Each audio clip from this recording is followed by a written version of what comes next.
السلام علیکم. ایمان پاکستان ڈیجیٹل کے ساتھ میں ہوں امتیاز احمد مغل. میری جان پاکستان، میری پہچان پاکستان. ناظرین کرام، آج ہم ایک انڈین مووی درندر کی بات کریں جو لیاری پہ بنی ہے.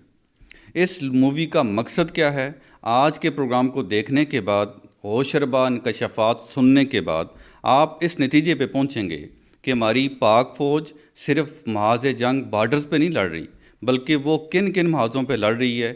آپ کی اس کو مزید طاقت کے ساتھ سپورٹ کی بھی ضرورت ہے، اور آپ کو بصیرت قوم مل کے اس کو ٹیکل کرنے کی ضرورت ہے. ایک مووی جس کا مقصد سکرین وار ہے، جس کا مقصد سینما کو ٹول کے طور پہ یوز کرنا ہے عوام کے خلاف، پاکستانی عوام کے خلاف، وار ٹول کے طور پہ. یہ وہ لمحہ ہے کہ جس میں ہمیں بصیرت قوم یکجا ہونا ہے.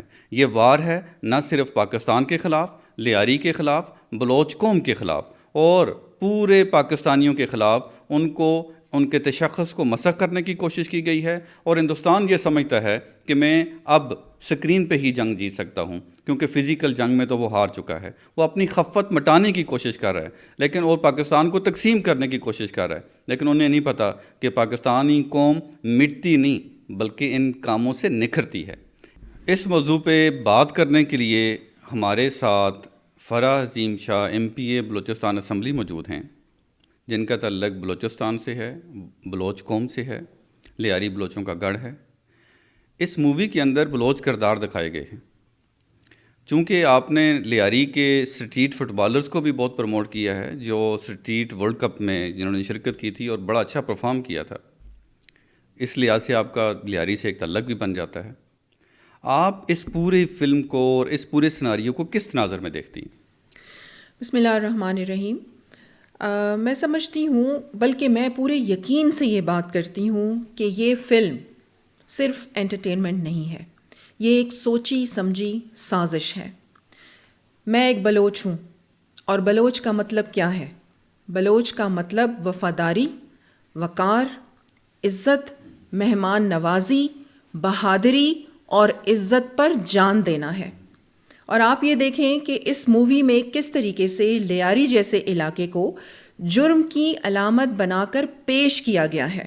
اور میں سمجھتی ہوں کہ ہندوستان ایک بار پھر برے طریقے سے ناکام ہوا ہے. یعنی کہ آپ کے خیال میں یہ جو مووی ہے یہ ٹول آف وار کے طور پہ استعمال ہوتی ہے. اس کی تھوڑا سا آپ وضاحت کریں گے؟ جی بالکل. آپ یہ دیکھیں کہ اس فلم میں چودھری اسلم جیسے ناڈر اور بہادر اور اپنے ملک سے وفادار اور ایماندار آفیسر کو کیا بنا کر پیش کیا گیا، اور انہیں بالکل ہی میں سمجھتی ہوں کہ پیچھے دھکیل دیا گیا. اور اسی طریقے سے ایک مجرم کو ہیرو بنا کر پیش کیا گیا. اور یہی تو ہائبرڈ وار ہے کہ آپ سچ کو دفن کر دیں اور جھوٹ کو گلیمرائز کر کے پیش کریں. آپ نے درست کہا، واقعی اس مووی میں سچ کو دفن کیا گیا اور جھوٹ کو پروموٹ کیا گیا. آپ کے خیال میں لیاری کو اس انداز میں پیش کرنے کے پیچھے مقاصد کیا ہوں گے؟ دیکھیں، اصل میں تو ہم نے پہلے یہ دیکھنا ہے کہ لیاری کی پہچان کیا ہے. لیاری کی پہچان خوشحالی ہے، پاکستانیت ہے. لیاری کی پہچان، آپ یہ دیکھیں کہ لیاری نے ہمیں کیسے کیسے ہیرے دیے. ہمیں سب سے پہلے یہ دیکھنا ہے کہ لیاری کی پہچان کیا ہے. لیاری کی پہچان وفاداری ہے، بہادری ہے، محنت ہے اور پاکستانیت ہے. ہمیں لیاری جیسے علاقے نے ورلڈ باکسر تھے ہمارے محمد حسین، وہ دیے.